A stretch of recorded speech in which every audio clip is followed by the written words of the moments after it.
कहानी की शुरुआत में हम लियो नाम के एक बच्चे को देखते हैं जो चुपके से अपने पिता को मार्शल आर्ट्स की ट्रेनिंग करते हुए देख रहा होता है। लियो के फादर कोई आम फाइटर नहीं बल्कि वो पूरे शहर का सबसे खतरनाक फाइटर है और पूरे शहर में लियो के फादर के नाम से हर एक फाइटर खौफ खाता है, क्योंकि लियो के फादर इतने ज्यादा तेज और फुर्तीले हैं कि उसके सामने कोई भी फाइटर ज्यादा देर तक टिक नहीं पाता और आज तक कोई भी फाइटर लियो के फादर को हरा नहीं सका। यही वजह है कि पूरे शहर में लियो की फादर की हर कोई इज्जत करता है और लियो भी अपने फादर की विनिंग अवार्ड्स को देखते हुए वो भी अपने फादर की तरह बनना चाहता है, लेकिन उसके फादर हमेशा उसे मार्शल आर्ट से दूर रखते हैं क्योंकि लियो को अस्थमा की बीमारी है और अस्थमा बीमारी के चलते अगर लियो मार्शल आर्ट की सख्त ट्रेनिंग करता है तो वो बीमार पड़ सकता है। इसीलिए लियो के फादर लियो को मार्शल आर्ट से दूर रहने को कहते हैं, लेकिन लियो का अपने पिता की तरह एक महान फाइटर बनने का सपना था। इसीलिए वो चुपके से अपने फादर की ट्रेनिंग को कॉपी करके हर रोज थोड़ी बहुत प्रैक्टिस किया करता था। और एक दिन इनके शहर में एक नया फाइटर आता है जो सीधा लियो के फादर को फाइट के लिए चैलेंज करता है और लियो के फादर उसके चैलेंज को एक्सेप्ट कर लेते हैं। लियो इस फाइट को लेकर काफी खुश था क्योंकि वो जानता था कि ये फाइट मेरे पिता ही जीतेंगे। और जब फाइट स्टार्ट होती है तो ये दोनों फाइटर एक दूसरे का काफी अच्छे से मुकाबला करते हैं, लेकिन कुछ देर बाद लियो के पिता जब समझ जाते हैं कि सामने वाला फाइटर हार नहीं मानने वाला है, तब लियो के पिता अपनी फाइटिंग टेक्निक बदल लेते हैं जिससे सामने वाला फाइटर कंफ्यूज हो जाता है और लियो के पिता के फाइटिंग स्किल्स के सामने कमजोर पड़ जाता है। यह देखकर शहर के लोग जोर से चिल्लाने लगते हैं और वहां पर मौजूद लोगों को लग रहा था कि लियो के पिता आराम से यह फाइट जीत जाएंगे और हो भी यही रहा था। लियो के फादर सामने वाले फाइटर को मार मार कर उसका बुरा हाल कर देता है और लियो का फादर जीत के काफी करीब पहुंच जाता है। लेकिन आखिर में लियो के फादर अपना आखिरी दांव चलते हुए जैसे ही उस फाइटर को मारने वाला होता है तभी अचानक लियो का फादर रुक जाता है क्योंकि इस वार से सामने वाले फाइटर की जान भी जा सकती थी। लेकिन सामने वाला फाइटर बहुत ही घटिया इंसान था और उसने लियो के फादर की रहमदिली का फायदा उठाते हुए अचानक लियो के फादर पर अटैक किया और धोखेबाजी से लियो के फादर को रिंग से बाहर फेंककर ये फाइटिंग मैच जीत गया। लेकिन वहां पर मौजूद हर एक बंदा जानता था कि ये फाइटर ये मैच चीटिंग करके जीता है और लियो के फादर के जो स्टूडेंट्स थे वो लियो के फादर की हार से काफी उदास होते हैं। लेकिन ये बात सभी जानते थे कि लियो के फादर ने यह मैच जानबूझकर हारा है और लियो के फादर ने ऐसा क्यों किया ये तो हमें आगे ही पता चलेगा। वहीं लियो बहुत ज्यादा मायूस होता है क्योंकि उसके पिता जो आज तक कोई भी फाइटिंग मैच नहीं हारे थे, आज अपने पिता की हार देखकर लियो पूरी तरह से टूट जाता है। और तभी जिस फाइटर ने चीटिंग करके लियो के पिता को हराया था उसका बेटा लियो के पास आता है और लियो को चैलेंज करते हुए कहता है कि मेरे पिता ने जिस तरह तुम्हारे पिता को हराया है मैं भी तुम्हें उसी तरह से हराऊंगा। ये सुनकर लियो गुस्से से लाल हो जाता है और उस लड़के का घमंड तोड़ने के लिए चैलेंज एक्सेप्ट कर लेता है। लेकिन यहाँ लियो का दोस्त लियो को फाइट करने से मना करता है क्योंकि लियो अभी पूरी तरह से फाइट के लिए तैयार नहीं था। लेकिन गुस्से में लियो खुद पर कंट्रोल नहीं कर पाता और लड़ने के लिए रिंग में उस लड़के के सामने आ जाता है, जिसके बाद इन दोनों के बीच फाइट शुरू हो जाती है। लेकिन लियो की अच्छी ट्रेनिंग न होने की वजह से वो उस लड़के से अच्छे से लड़ नहीं पाता और सामने वाला लड़का लियो को मार मार कर उसका बुरा हाल कर देता है और आखिर में वो लड़का लियो को रिंग से बाहर फेंककर यह मैच जीत जाता है। लेकिन मैच जीतने के बाद भी वो लड़का रुकता नहीं और वो लियो के ऊपर पांव रखकर लियो की बहुत बेइज्जती करता है। यहाँ लियो खुद को बहुत ही गिल्टी फील करता है और कसम खाता है कि आज के बाद मैं खुद को इतना ट्रेन करूंगा कि मैं कभी भी फाइट नहीं हारूंगा और जिस दिन मैं फाइट हार गया वो मेरी जिंदगी का आखिरी दिन होगा। जिसके बाद लियो अपने दोस्त के साथ एक लाइब्रेरी में जाता है और वहां से ये लोग एक बुक लेकर आते हैं जिसमें मार्शल आर्ट्स के सारे टेक्निक्स लिखे हुए थे। अब क्योंकि लियो में अस्थमा की बीमारी होने की वजह से लियो के फादर लियो को ट्रेनिंग नहीं दे सकते थे, इसलिए लियो खुद ही बुक से देख देख कर मार्शल आर्ट्स की टेक्निक सीखने लगता है। लेकिन जब लियो वापस अपने घर आया तो उसके फादर उसे मार्शल आर्ट सीखने से डांटते हैं और दोबारा किसी से भी लड़ने से मना करते हैं। लेकिन लियो को अपनी फैमिली की खोई हुई इज्जत वापस लानी थी, इसलिए वो किसी की बात नहीं सुनता और अपने फादर से छिपकर मार्शल आर्ट की ट्रेनिंग करने लगता है। यहाँ लियो इतने लगन से मार्शल आर्ट की ट्रेनिंग करता है कि वो अपने स्कूल के काम पर भी ध्यान नहीं देता। तब यहाँ लियो का दोस्त लियो का स्कूल का काम लिख कर देता है और लियो बिना कुछ खाए पिए दिन रात प्रैक्टिस करने में लगा रहता है। और कई दिनों की मेहनत के बाद लियो को जब लगा कि अब मैं पूरी तरह से तैयार हो चुका हूँ, तब वो सीधा जाकर उसी लड़के को फाइट के लिए चैलेंज करता है जिसने उसे पिछली बार हराया था और फिर इनके बीच फाइट शुरू हो जाती है। अब क्योंकि लियो ने इस बार अच्छे से ट्रेनिंग की थी जिस वजह से वो दूसरा लड़का लियो के सामने ज्यादा देर तक टिक नहीं पाता और लियो बड़ी आसानी से उस लड़के को हरा देता है। फाइट के जीतने के बाद लियो इतना खुश होता है कि वो गलियों में दौड़ते हुए चिल्लाकर सभी लोगों को अपने जीत के बारे में बताता है। इसके बाद सीन कट होता है और हम कुछ साल के बाद का सीन देखते हैं जहाँ लियो अब बड़ा हो चुका है और उसकी शादी भी हो गई है, साथ ही उसकी एक प्यारी सी बेटी भी है। लेकिन अब उसके फादर की डेथ हो चुकी है, बस अब सिर्फ उसकी माँ जिंदा है। यहाँ हमें पता चलता है कि लियो अब वो पहले वाला लियो नहीं रहा, बल्कि वो अपने शहर का सबसे खतरनाक फाइटर है जिसने आज तक कोई भी फाइट नहीं हारी और पूरे शहर में लियो काफी मशहूर हो चुका है। हर कोई लियो की इज्जत करता है और किसी में भी इतनी हिम्मत नहीं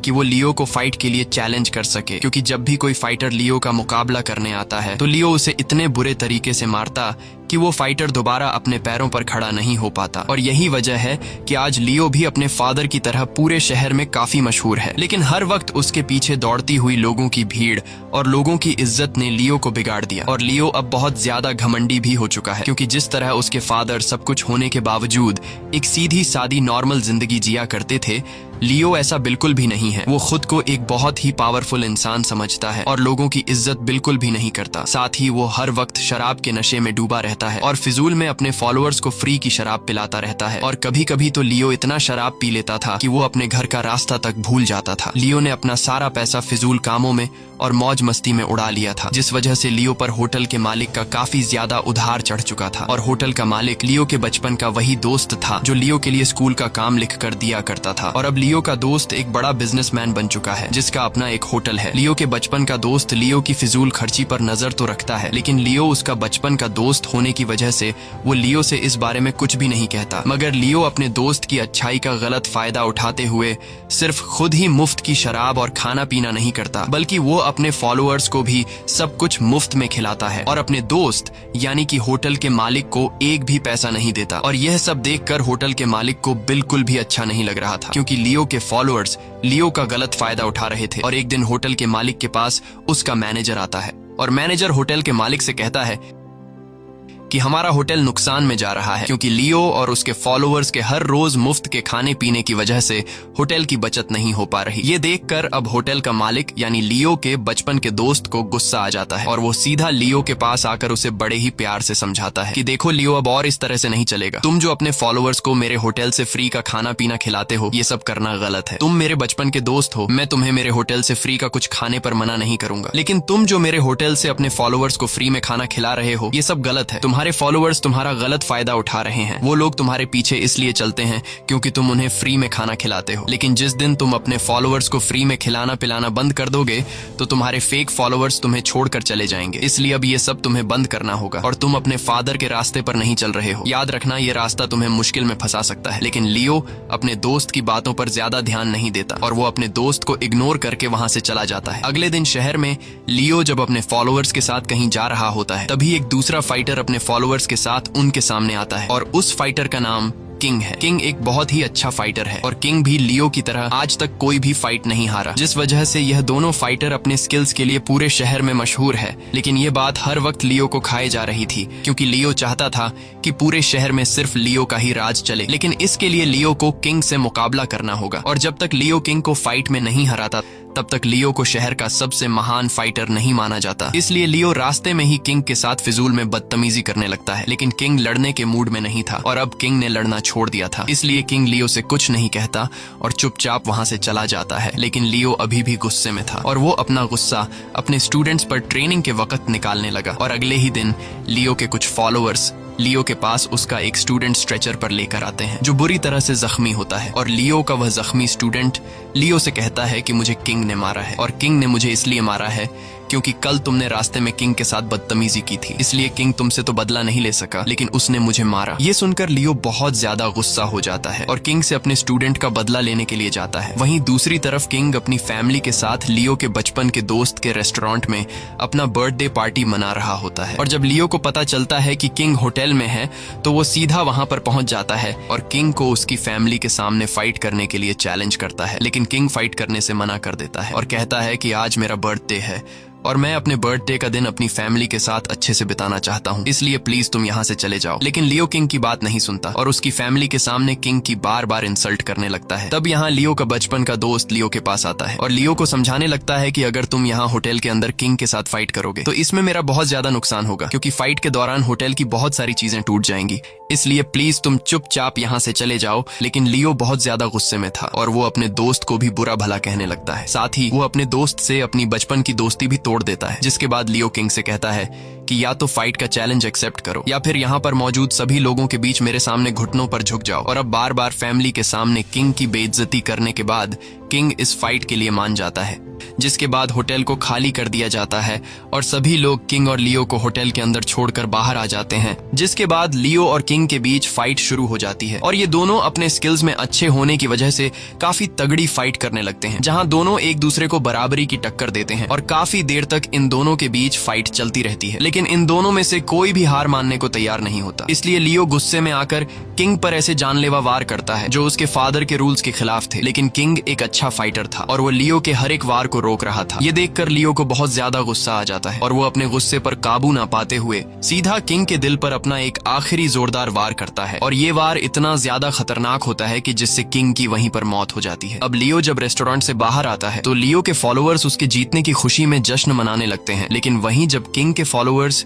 किंग की डेड बॉडी को देखते हैं तो वो बहुत ज्यादा दुखी हो जाते हैं और गुस्से से बदले की आग में जलने लगते हैं। अब कुछ देर बाद जब लियो अपने घर के करीब पहुंचा तो उसने कई सारे लोगों के पैरों के निशान देखे जो उसके घर की तरफ जा रहे थे। और जब लियो दरवाजे पर पहुंचकर अपनी मदर को पुकारने लगा तो अंदर उसे किसी की भी आवाज सुनाई नहीं दी। अब जब लियो अपने घर के अंदर जाता है तो वो देखता है कि घर की सारी लाइट्स ऑफ हैं और जब लियो अपनी मदर के कमरे में पहुंचा तो उसे सामने अपनी मदर की डेड बॉडी नजर आई। ये देखकर लियो पूरी तरह से शॉक हो जाता है और जल्दी से अपनी माँ की बॉडी को संभालने लगता है। यहाँ हमें पता चलता है कि किंग के फॉलोअर्स ने अपने मास्टर का बदला लेने के लिए लियो की मां को मार डाला। अब जब लियो अपनी मां की मौत पर रो रहा होता है तभी उसे अपनी बेटी का ख्याल आता है और वो दौड़ते हुए अपनी बेटी के रूम में जाता है, जहां लियो देखता है कि उन लोगों ने उसकी बेटी को भी बड़ी बेरहमी से मार दिया है। यहाँ लियो अपनी बेटी को गोद में उठाता है और रोने लगता है, क्योंकि अब लियो का इस दुनिया में कोई नहीं बचा था और लियो अपनी माँ और बेटी की मौत से पूरी तरह से टूट जाता है। साथ ही वह बदले की आग में जलने लगता है, जिसके बाद वह गुस्से में किंग की फैमिली को मारने के लिए निकल पड़ता है और किंग के घर पहुंचकर सबसे पहले किंग के बेटे को मार डालता है। जिसके बाद जब वह किंग की वाइफ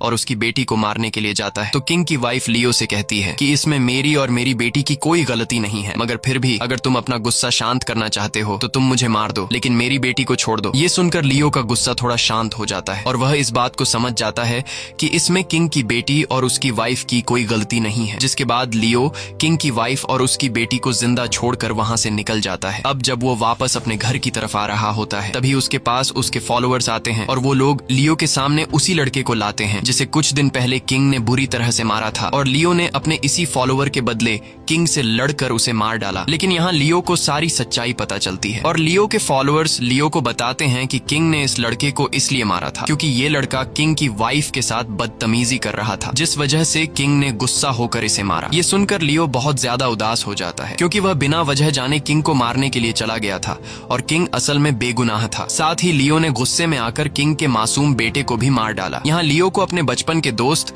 जो अभी होटल का मालिक है उसकी बात याद आती है। उसने लियो से कहा था कि तुम्हारे ये फॉलोअर्स तुम्हें बड़ी मुसीबत में फंसाएंगे और ये बात सच साबित हुई। अब यहाँ लियो अपने फॉलोअर्स का भी साथ छोड़ देता है क्योंकि अब उसे समझ आया कि वह गलत लोगों का साथ दे रहा था और अब लियो की जिंदगी में उसका कोई भी करीबी इंसान नहीं बचा। साथ ही लियो के बचपन के दोस्त ने भी लियो के साथ दोस्ती तोड़ दी थी। अब अंदर से पूरी तरह टूटा हुआ लियो इस शहर को छोड़कर निकल जाता है और शहर से दूर एक नदी में खड़ी बोट में बैठ जाता है और बोट धीरे धीरे नदी के पानी में चलने लगती है। लियो को कुछ नहीं पता था कि यह बोट उसे कहां लेकर जाएगी और यह बोट लियो को जंगल के एक वीरान हिस्से में ले आती है। अब लियो यहीं पर जिंदगी गुजारने का फैसला करता है। इस तरह से दिन गुजरते हैं और फिर महीने और फिर पूरे 6 महीनों बाद जब हम लियो को देखते हैं तो हमें पता चलता है कि लियो अब वो पहले वाला लियो नहीं रहा। लियो पूरी तरह से बदल चुका है। उसकी दाढ़ी, मूंछ और बाल काफी बड़े हो गए हैं और अब लियो अपनी इस जिंदगी से तंग आ चुका है। इसलिए लियो डिसाइड करता है कि वो खुद को मार देगा और फिर वो पानी में कूदकर खुद को डूबने के लिए छोड़ देता है। अब जैसे ही लियो पानी में डूबकर मरने वाला होता है तभी वहां पर कुछ गांव के मछुआरे आकर लियो को बचा लेते हैं, जिसके बाद ये लोग लियो को अपने गांव ले जाते हैं और गांव के लोग लियो का काफी अच्छे से ख्याल रखते हैं। कुछ दिन बाद लियो होश में तो आ जाता है, लेकिन लियो इतने गहरे सदमे में था कि उसकी हालत ठीक नहीं हो रही थी। इसलिए गांव के लोग लियो को मरने की हालत में छोड़ देते हैं, क्योंकि वो लोग समझ गए थे कि लियो अब बच नहीं सकता। लेकिन यहाँ गांव की एक लड़की जिसका नाम मून है, वो हिम्मत नहीं हारती और लियो का काफी अच्छे से ख्याल रखती है। दरअसल मून नाम की यह लड़की अंधी है, जो अपनी आंखों से देख नहीं सकती, लेकिन मून एक अच्छे दिल की मालिक है। वह हर वक्त लियो का ख्याल रखती है और उसे खाना पीना देती है, और मून की इसी केयर की वजह से लियो की हालत बेहतर होने लगती है। एक दिन मून लियो के लंबे बाल देखकर लियो से कहती है कि आओ मैं तुम्हारे बाल काट देती हूँ। अब यहाँ लियो पूरी तरह से हिम्मत करता है और कई दिनों बाद अपने पैरों पर खड़ा होकर घर से बाहर निकलता है, जिसके बाद मून लियो को नदी में ले जाकर उसके बाल और दाढ़ी काटती है और लियो को उसके पुराने लुक में ले आती है। अब यहाँ लियो का इतना ख्याल रखने की वजह से लियो को मून से लगाव हो जाता है और ये दोनों एक दूसरे को पसंद करने लगते हैं। साथ ही लियो डिसाइड करता है कि अब वो अपनी बाकी की जिंदगी यहीं पर इन लोगों के साथ गुजारेगा। और यहाँ गांव के लोग जो काम किया करते थे, लियो भी उस काम में इन लोगों की मदद करने लगा। लेकिन लियो ने कभी अपनी सच्चाई लोगों के सामने नहीं लाई कि वो पहले एक मार्शल आर्ट मास्टर था, बल्कि लियो भी इन लोगों की तरह एक आम इंसान की तरह जिंदगी गुजारने लगा। और एक दिन गांव का एक बच्चा पास के एक दूसरे गांव से कुछ सामान चोरी करते हुए पकड़ा जाता है, जिससे गांव का सरदार काफी गुस्सा हो जाता है और सरदार उस बच्चे को चोरी के लिए सजा देने का फैसला करता है। यहाँ उस लड़के की दादी सरदार से बच्चे को माफ करने के लिए कहती है, लेकिन सरदार बच्चे को माफ करने के मूड में नहीं था और सरदार कहता है कि यह हमारे गांव का रूल है कि जो कोई भी चोरी करता है उसे उसकी सजा मिलती है। तब यहाँ लियो सामने आकर सरदार से कहता है कि बच्चे की जगह मुझे सजा दे दो और इस बच्चे को छोड़कर इसकी दादी के पास जाने दो। अब यहाँ सरदार लियो की बात तो मान लेता है, लेकिन एक शर्त पर। सरदार कहता है कि मैं इस बच्चे को छोड़ दूंगा, लेकिन इसके लिए तुम्हें मुझसे लड़ना होगा, क्योंकि बच्चों की सजा अलग है और बड़ों की सजा अलग है। और यहाँ लियो सरदार से लड़ने के लिए मान जाता है, जिसके बाद इन दोनों की फाइट शुरू हो जाती है और गांव का सरदार लियो पर कई वार करता है, लेकिन लियो सिर्फ खुद को बचाता है और सरदार पर पलट वार नहीं करता। अब यहाँ लियो अगर चाहता तो वो एक ही मुक्के में सरदार को हरा सकता था, लेकिन लियो ऐसा नहीं करता। और दूसरी तरफ सरदार लियो पर कई जोरदार वार करता है, जिससे लियो नीचे जमीन पर गिर जाता है और घायल हो जाता है। तब यहाँ गांव के लोग लियो से कहते हैं कि तुम्हें सिर्फ खुद को बचाना नहीं चाहिए, बल्कि तुम्हें भी सरदार पर पलटकर वार करना चाहिए, ताकि मुकाबला बराबरी का रहे। और फिर लियो भी अपनी फाइटिंग स्किल्स का इस्तेमाल करते हुए कुछ ही वार में सरदार की सारी हेकड़ी निकाल लेता है और सरदार हार मान लेता है। साथ ही सरदार लियो की इतनी अच्छी फाइटिंग स्किल्स को देखते हुए लियो की काफी तारीफ करता है और यहाँ पहली बार गांव के लोगों को पता चलता है कि लियो कोई आम इंसान नहीं, बल्कि एक बहुत ही अच्छा फाइटर है, जिसके बाद सभी लोग लियो की काफी इज्जत करने लगते हैं। और एक दिन मून लियो को अपने साथ लेकर अपने पेरेंट्स की कब्र पर जाती है, जिससे लियो को भी अपने पेरेंट्स की याद आ जाती है। अब क्योंकि लियो की दिमागी हालत बेहतर हो चुकी थी,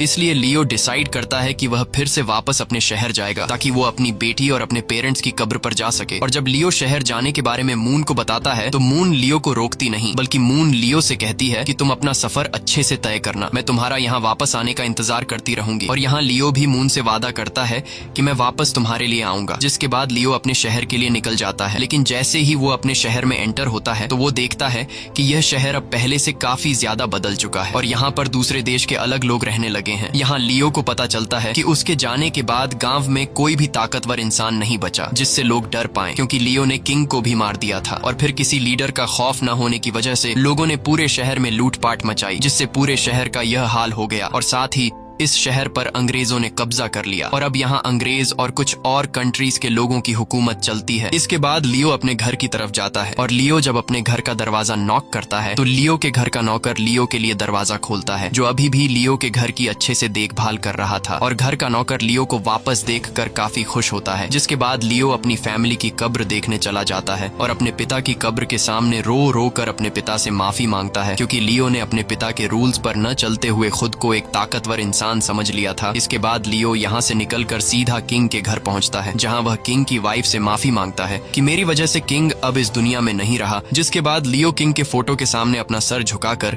अपनी गलती का पछतावा करने लगा। अब किंग की फैमिली से माफी मांगने के बाद लियो सीधा अपने बचपन के दोस्त के पास जाता है, जिसका अपना एक होटल है, और लियो अपने दोस्त से कहता है कि जो कुछ तुमने मुझसे कहा था वह सब मेरे साथ हुआ, लेकिन अब मैं पहले की तरह नहीं रहा, अब मैं सुधर गया हूँ, इसलिए मुझे माफ कर दो। ये सुनकर लियो का दोस्त, जो एक अच्छे दिल का मालिक होता है, वह लियो को माफ कर देता है। इसके बाद शहर का राउंड लगाते हुए लियो को एक अखबार मिलता है और अखबार से लियो को पता चला कि हरकुलिस नाम का एक फाइटर चाइना के सभी लोगों को फाइट के लिए चैलेंज कर रहा है और हरक्यूलिस बहुत ही ज्यादा पावरफुल है, जिसके सामने ज्यादा देर तक कोई भी फाइटर टिक नहीं पाता। और लियो के जाने के बाद हरक्यूलिस इस शहर का सबसे बेस्ट फाइटर है। अब लियो हरक्यूलिस से फाइट करना चाहता था, लेकिन लियो के पास पैसे नहीं थे। तब लियो का बचपन का दोस्त लियो को कुछ पैसे देता है और लियो फाइट में हिस्सा ले लेता है और कुछ दिन बाद मुकाबले का दिन आ जाता है। यहाँ हम हरक्यूलिस को देखते हैं जो बहुत ही ज्यादा ताकतवर और लियो से साइज में काफी बड़ा होता है, लेकिन लियो घबराता नहीं और इन दोनों की फाइट शुरू हो जाती है। अब काफी दिनों से प्रैक्टिस न करने की वजह से लियो कमजोर पड़ने लगता है और वह दूसरा फाइटर लियो को उठा उठाकर पटकता है, लेकिन लियो हार नहीं मानता। और जैसे ही लियो समझ जाता है कि अब यह फाइटर थक चुका है, तब लियो अपना कमाल दिखाता है और उस फाइटर पर टूट पड़ता है और आखिर में लियो के एक जोरदार पंच से वह फाइटर रिंग से बाहर गिरने लगता है और उस फाइटर की गर्दन कुछ नुकीली लोहे की कील में लगने वाली थी कि तभी लियो उस फाइटर की बॉडी के नीचे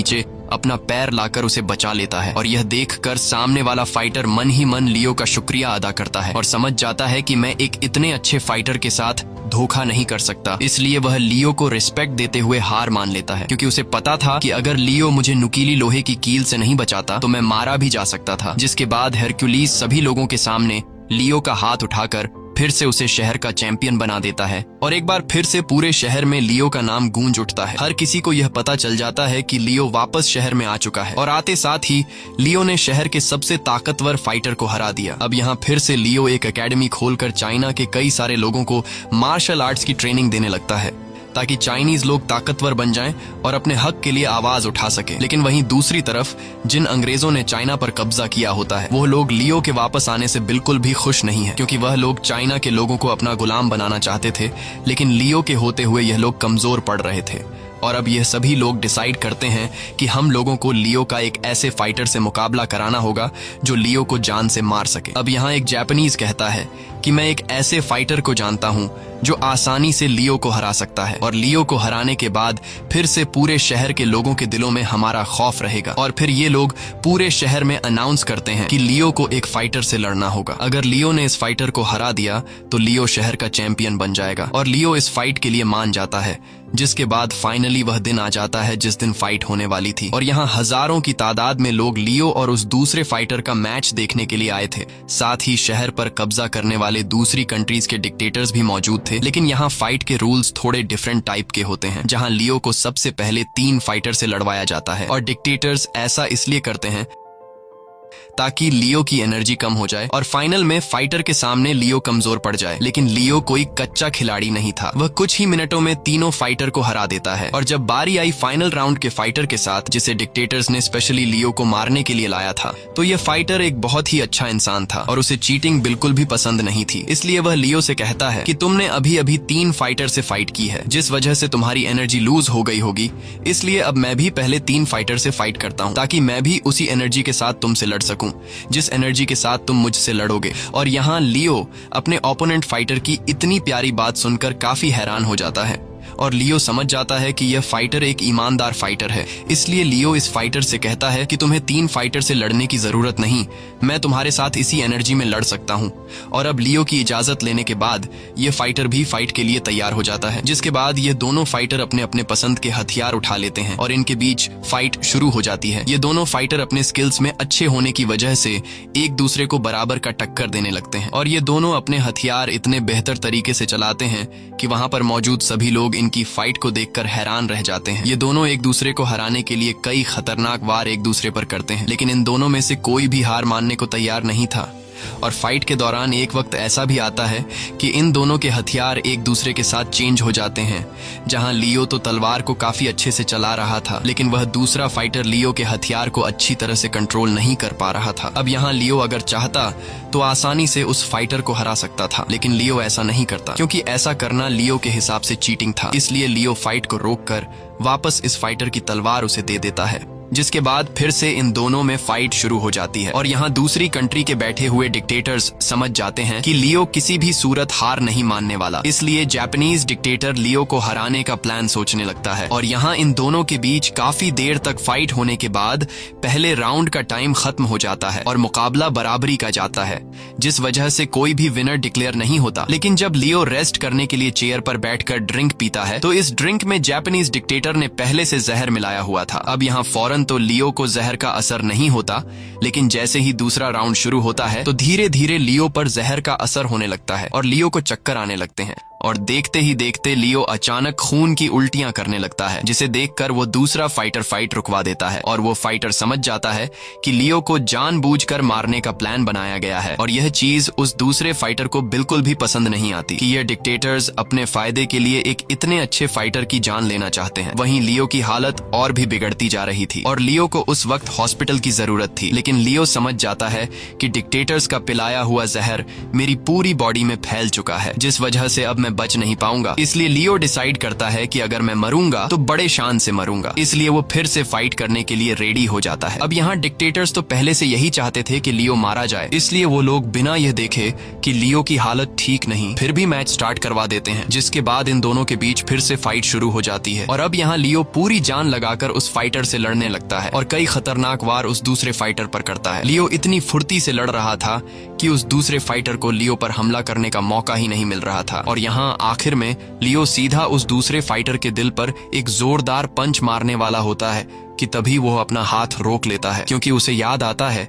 कि इसी पंच से मैंने किंग की जान ली थी। इसलिए वो फिर से किसी की जान नहीं लेना चाहता था और लियो अपने पंच को वहीं पर रोक देता है। और यहाँ हमें पता चलता है कि कहानी की शुरुआत में लियो के फादर ने सामने वाले फाइटर पर अपना वार क्यों रोका था, और इस तरह से लियो भी अपने फादर के रूल्स को फॉलो करते हुए सामने वाले फाइटर को छोड़ देता है। वहीं अब सामने वाला फाइटर भी समझ गया था कि अगर यह पंच मुझे लग जाता तो मेरा जिंदा बचना नामुमकिन था, लेकिन फिर भी लियो ने मेरी जान बख्श दी। ये सब समझ आते ही वो फाइटर खुद ही लियो का हाथ उठाकर लियो को इस फाइट का विनर डिक्लेयर कर लेता है, लेकिन तभी लियो नीचे गिर जाता है और लियो की मौत हो जाती है। यहाँ वो दूसरा फाइटर लियो को रिस्पेक्ट देते हुए अपना सिर नीचे झुकाता है और सीधा डिक्टेटर के पास जाकर उसे बुरा भला कहने लगता है। मूवी के आखिर में हम देखते हैं कि लियो की सोल मून के सामने आकर अपने फाइटिंग स्किल्स परफॉर्म कर रही है और यहाँ पर मून, जो कि कुछ देख नहीं सकती थी, उसे अपनी आंखों के सामने लियो साफ साफ नजर आ रहा था। इसी के साथ सच्ची कहानी पर बनाई गई यह फिल्म खत्म हो जाती है। अगर आपको यह वीडियो अच्छी लगी हो तो हमारे चैनल को सब्सक्राइब और वीडियो को लाइक जरूर कीजिएगा।